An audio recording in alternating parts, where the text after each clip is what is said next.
Look at it, I'm gonna do the video. Boy bus. Boy.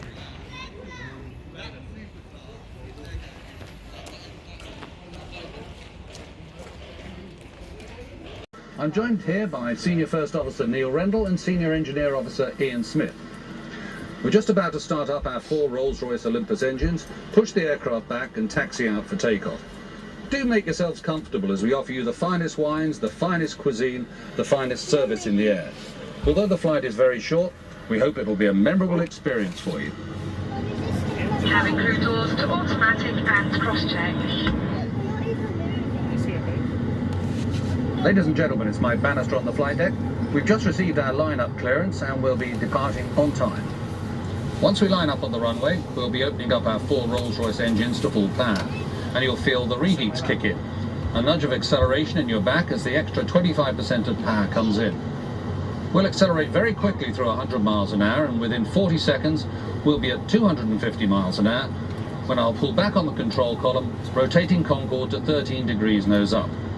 We'll climb out, accelerating all the time, until we reach 1 minute and 10 seconds after takeoff, where we're going to switch the reheats off and reduce the engine power. We do this to be good neighbours in the Heathrow area, but you might feel a significant change of noise levels in the cabin. Speedboat Concorde 1. Clear departure, runway 27 left. Speedboat Concorde 1, clear to take off 27 left. Everybody ready? Right, yes. 3, 2, 1, now.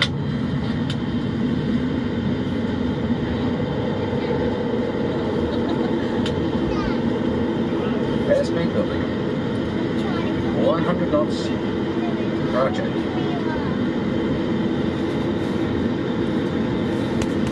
V1. The seat where you cannot sit. Rotate. Positive climb.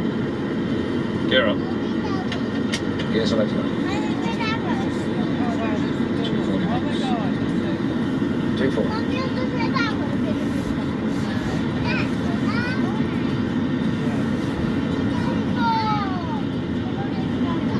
Three, two, one, noise.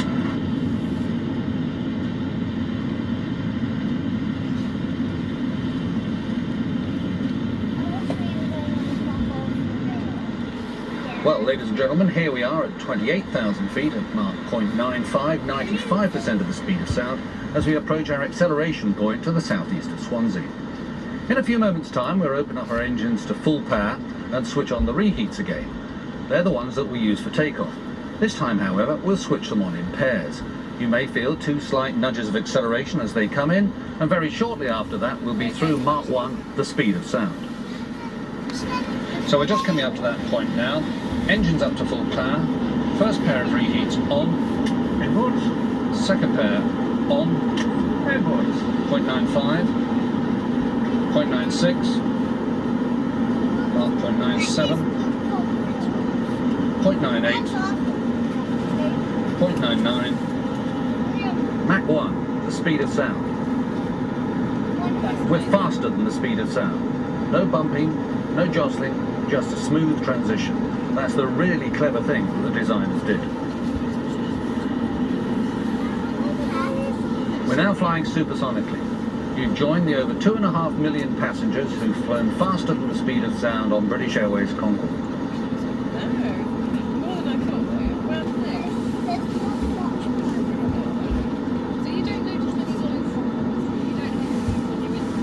We're now approaching Mach 1.3, a really critical part of Concorde's flight profile. At this stage, we're going to have to start slowing the air down as it comes into the engines.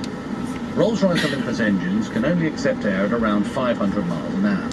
When we're travelling at 1,350 miles an hour, we just have to slow that air down. We do that with a series of ramps inside the intakes. These ramps are very accurately positioned using digital computers, the first in civil aviation history. As the air comes in, it's slowed down from 1,350 miles an hour to just 500 miles an hour at the engine face, in a distance of just 11 feet. Another very clever piece of Concorde design. As we approach Mach 1.7, our engines have become more efficient, and we can switch the reheats off, and Concorde can do what no other aircraft in the world can do, which is to climb and accelerate from Mach 1.7 to Mach 2 using full power without reheat.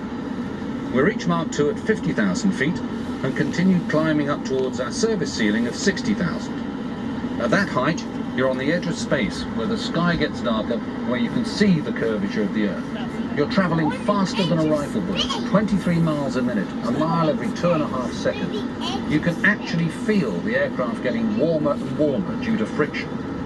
We're travelling so quickly that if we took off in the spring or the autumn when it was dark in London at 7 p.m, you'd travel across the Atlantic and see the sunrise in the west.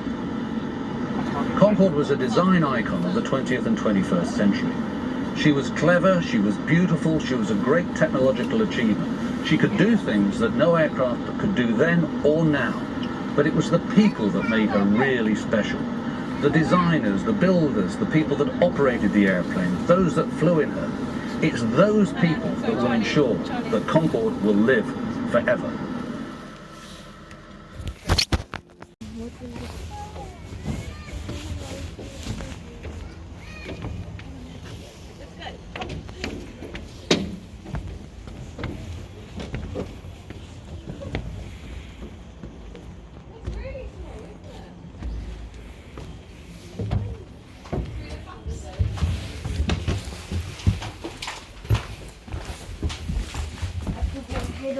You will never come through that door, always the door at the front, and then it'll be explained. Okay, France. Yeah, interesting. Because what they did was to do these excursion trips around the Bay of Biscay, go and see Father Christmas in Lapland, Okay. fly to the Caribbean, come back on the QE2, etc. Yeah, yeah, yeah.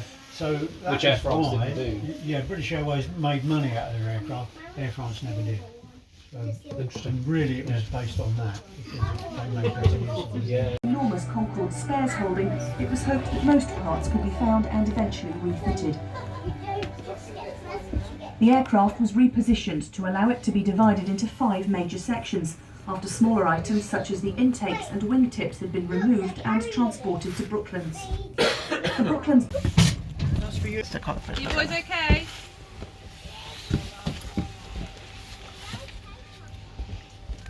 Wow. I mean, Why is it not allowed to touch?